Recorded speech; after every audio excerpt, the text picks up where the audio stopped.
मैंने तो अक्सर एक चीज देखता हूँ, पाकिस्तानी लीडरशिप को तो कोई भी नहीं बुलाता यार। ये एक बड़ी परेशान कुन बात है। अल्लाह पाक ने हमें सजा दी कि 93,000 हमारे जो जंग में लोग पकड़े गए, जिनको आप जंगी कैदी कहते हैं, शिमला कॉन्फ्रेंस के बाद उनको आज़ाद करवाया गया। चला कि हमारे वज़ीर आज़म ने जाना था कीनिया किसी कॉन्फ्रेंस में, वो गए ही नहीं डरते डरते। उन्होंने कहा मुल्क में हालात ख़राब हैं, महंगाई है, बिजली है। वो मुसलमानों के ऊपर जुल्म करते हैं, हमारी उनके साथ इसीलिए दुश्मनी है। जो इधर गैर मजहब बैठे हुए हैं उनके साथ जो जुल्म होता है उसका जिम्मेदार कौन है? क्या बात है। साउथ पोल पे जाने वाला पहला मुल्क है, यानी कि उसकी जो रिसर्च साउथ पोल के हवाले से होगी वो इंडिविजुअल कैपेसिटी में होगी और उसकी अपनी कमांड में होगी।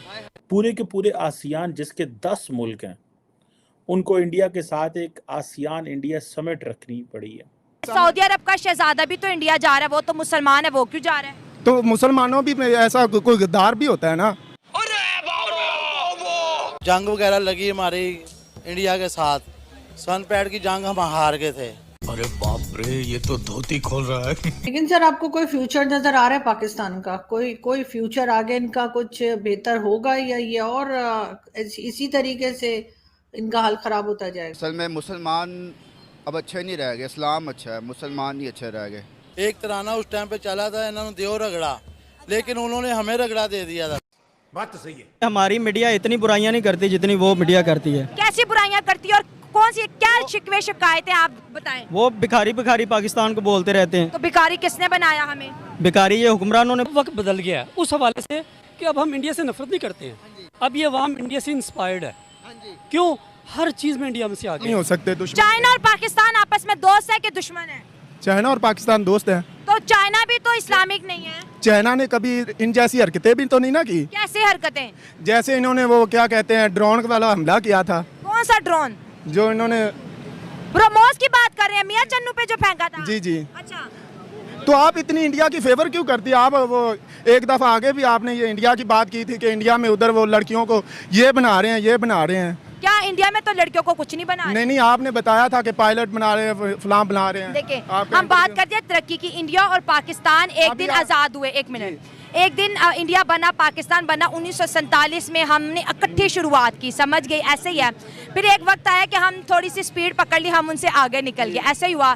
फिर अब एक ऐसा वक्त आया कि उन्होंने बड़ी स्पीड पकड़ लिया, हम पीछे रह गए। हम यहाँ पर मेजर इशू डिस्कस करते हैं कि वहाँ पर ऐसा हो रहा है, हमारे मुल्क में भी यूथ है, पढ़े लिखे लोग हैं। वहाँ पे बस सब बेरोजगार ज्यादा है, बहुत ज्यादा। उधर भी बहुत बेरोजगार है, इधर भी है। हाँ बिल्कुल, वहाँ पे बेरोजगारी है, हम ये नहीं कहते, वहाँ पे भी बड़े मसले हैं। लेकिन ये सरकार कुछ करती दिखाई दे रही है, लेकिन हमारा सारा मुल्क जो है सरकार करती देख रही है। आपने क्या अब मैं आपको बताती हूँ, वहाँ पे ना अमेरिका का सदर आ रहा है, तो क्या इसमें पहाड़ उन्होंने बड़ी बात है, सुपर पावर वहाँ आ रही है। तो हम भी बहुत बड़े सुपर पावर हैं, हम नबी का कलमा पढ़ने वाले। बिल्कुल इस्लामिक होके गैर मुस्लिम होके आ रहा है वहाँ, तो वह उसकी क्या अहमियत है? सऊदी अरब का शहजादा भी तो इंडिया जा रहा है, वो तो मुसलमान है, वो क्यों जा रहा है? तो मुसलमानों भी ऐसा कोई गद्दार भी होता है ना, उनका हक नहीं बनता उधर जाना। मेरी बात सुने, दुनिया जब इकट्ठी होती है ना किसी मुल्क, अमीर मुल्कों में जाते हैं, वो बात करेंगे कि कितना इन्वेस्टमेंट करनी है, कितना पैसा लगाना है। हाँ जी, उधर वो जा रहा है तो वो क्या दिल्ली को सोने का बना देगा?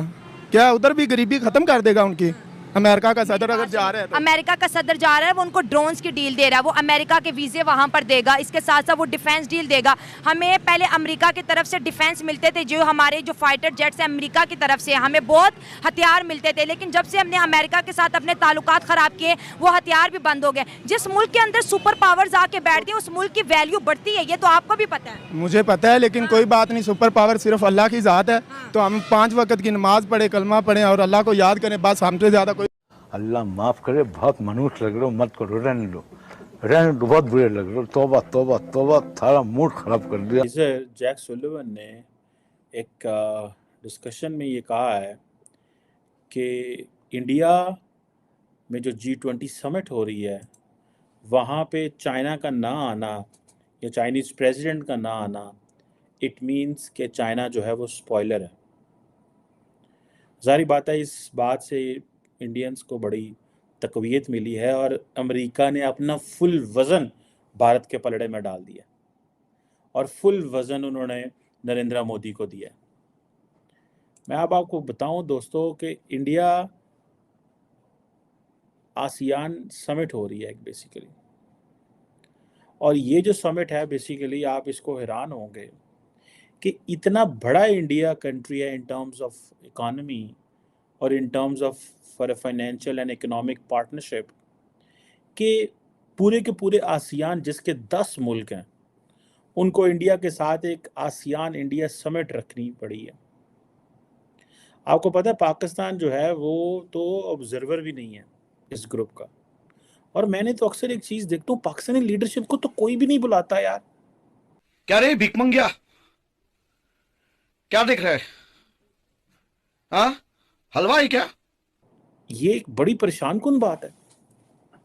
अगले दिन हमें पता चला कि हमारे वज़ीर आज़म ने जाना था कीनिया किसी कॉन्फ्रेंस में, वो गए ही नहीं डरते डरते। उन्होंने कहा मुल्क में हालात ख़राब हैं, महंगाई है, बिजली है, इतने मसले बने हुए हैं, केयर टेकर वज़ीर आज़म आते ही जहाज़ों पे बैठ के चला जाएगा बाहर।